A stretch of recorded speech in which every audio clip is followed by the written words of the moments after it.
السلام عليكم ورحمة الله تعالى وبركاته. درهانتي من مركز صندوق دعوانا سنة كان وهم بدودة أنا وحنا عبد الرحمن مركز سوق جبتان وحيد رجينا يا عافماد قب هدي أنا لسعتي واد ما تصنت هدي أنا لسعوننا channel كا سبسكرايب نودة برت فيسبوك أنا فولو نجسوده أدب ما صنت هاي وحين يرى إيجي دونا بل أين قياس كسمين دونا ماركتي جود وحين الله صعنا مالين دويتو وح صوصاري بيان أما هذا الشيء qoraallo go'aamo ah soo saaray guddida doorashooyinka qaranka iyo sohdimaha ee madaxa bannaan guddidaasi waxay u xil saaran tahay ama loo doortay ama loo idmaday ama ay ka shaqaynayaan in dalka Soomaaliya ay ka hirgeliyaan doorasho xor iyo xalaal ah oo nin iyo cod ama qof iyo cod ah inay ka hirgeliyaan dabcan doorashooyinkaasi waxaa khasaba lagama maarmaana markaa in uu dastuurkii dalku lahaa markaas dhammaystiran yahay si haykal dawladeed oo dhammaystiran loo helo horta arrintan waa arrin aad u wanaagsan markii la eego meeshaynu ka nimid iyo meeshaynu hadda marayno ruqaansiga siyaasadeed ee ay samaysay Soomaaliya sidii dawladdii dhexe u burburtay waxaa la galay dagaal sokeeye dagaalkaas sokeeye waxaa bedelay in la abuuray ururadaasi dhibaatadii bay yara koobeen iyadoo dhibku sidii u jiro haddana waxaa timaaday in la sameeyo dawlad habadegi weydo arrintaasina waxbay sii koobtay dhibkii bay sii yar koobtay haddana waxaa la sameeyey stadiyo arrintaasina weli way sii yar koobtay mashaakilaadkii ugu yaraan dadkii Soomaaliyeed isku dhinac maray baa dhibaatadii ayaga dhexdooda ka dhacaysa yaraatay kadib waxaa la sameeyay dawlad federaal ah intii federaalka la sameeyay marka haykal dawladeed iyo dhaqaaq dawladeed iyo ciidamo iyo iyadana waxaa la oran karaa dhibaatadii dadka Soomaaliyeed qabeen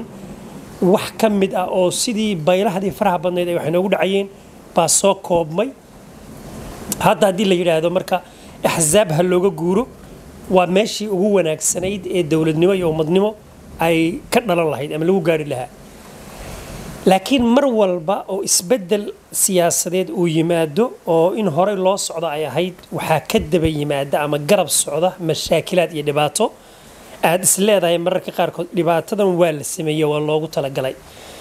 dawladda markii hore ee ayna federaal ahayn dawladdii la dooran jiray waxa aad u dhexordi jiray qabiil wax la yiraahdo oo qayaxan oo banaanka yaala isteediyada markii la sameeyay iyo calamada faraha badan markii la sameeyay calan walba dad baa aanaystay oo majority ka noqday oo marka ugu dambaysa laga yaabo in la yiraahdo calankani waa calankii reer hebel haddana markii la sameeyay dawladdan ku meel gaadhka laga baxay ee dawlad federaal oo rasmi ah la sameeyay saamilay siyaasadeed iyo arrimo noocaas iyo culaysyo iyo isteediyadii oo moodeen ay madax bannaan yihiin iyo dawladdii dhexe iyo isteediyada mar walba kala xiriir furta iyo khilaaf ra'iisul wasaariga madaxweynaha soo kala dhaxgala ayaa aad u soo noqon jiray haddaba marka nidaamka codaynta iyo doorashada qof iyo cod ah iyo nidaamka axzaabta ah dhibaatada hadda ugu weyn ee garab socota maxay tahay waxaa weeye dhibaatada ugu weyn intaa waxaa la bacriminayay oo kolba heer marayay qabyaaladii iyo qabiilkii Soomaali bartaa dhigay ee 4.5 iyo waxa lagu qaybsado iyo calamadii oo laga yaabo in mataqaana calanka markii lagu tusaba aad reer madaxa maskaxdaada reer ku soo dhaco taasa marka waxay horseed u noqon doontaa dhibaatada ugu weyn ee iman doonta in xisbiguna uu noqdo reer inuu noqdo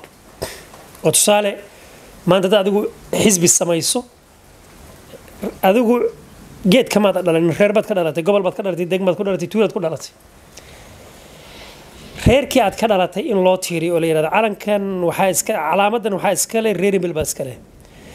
dabeedna marka xisbigaagii uu iska noqdo xisbi ku salaysan reer hebel sida hadda goboladii iyo dawlad goboleedyadii marka dawlad goboleedyada saa u fiiriso dhinac walbood ka eegto waxa lagu riixaa reer ugu dambeyn reer baa lagu riixaa oo waxa la yiraahdaa dawlad goboleedkani waa iska reer hebel baa iskaga dangaaro reer hebel baa iskaga shaqeysta arrintaasi marka waa arrimaha u baahan in laga digtoonaado haddaba inta man taa laga digtoonaanin حزب إن أحزاب للنقضة وجود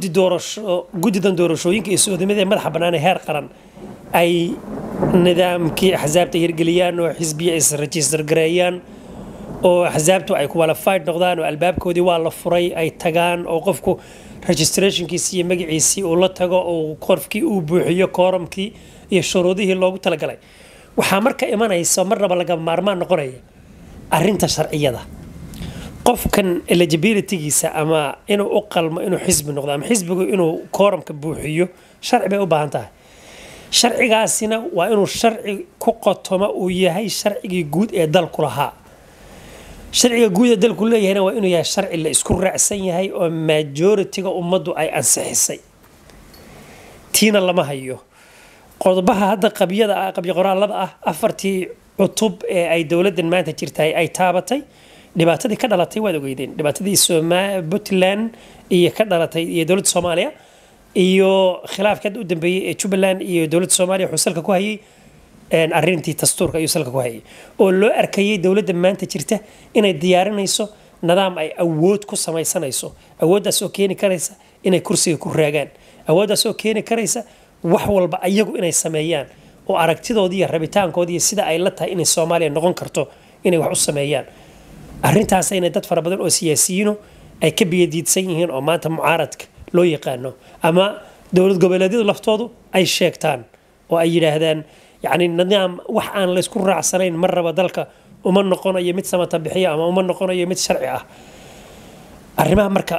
loo baahan yahay ee laga maarmaanka maxay tahay arrimaha loo baahan yahay waxa tilaabada koobaad dawladdu inay dadaalkeeda oo dhan ay geliso iyo waqtigeedaba sidii sharciga hab loo dhan yahay loogu dhameystiri lahaa si kasta oo suuragal ah haddii waqtigu uu ku saamixi waayo